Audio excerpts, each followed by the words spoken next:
November 16, 2017. It was a fight that every preemie mother endures.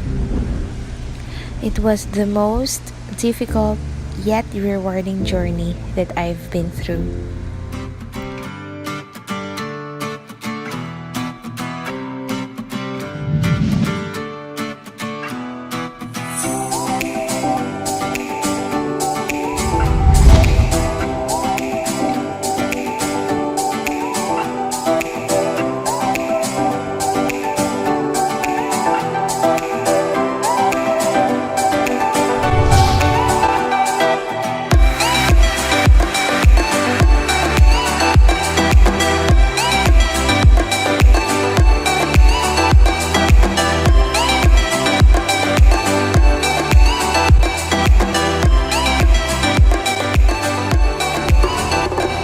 That day was long but came by so fast.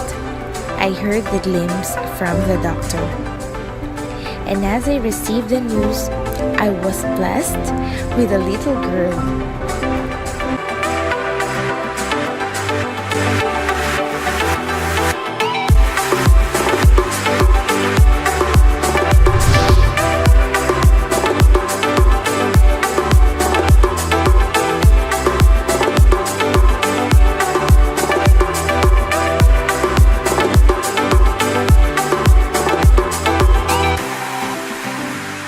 And I am glad that you are now here beside me, healthy, brave, happy, clingy, and loving baby.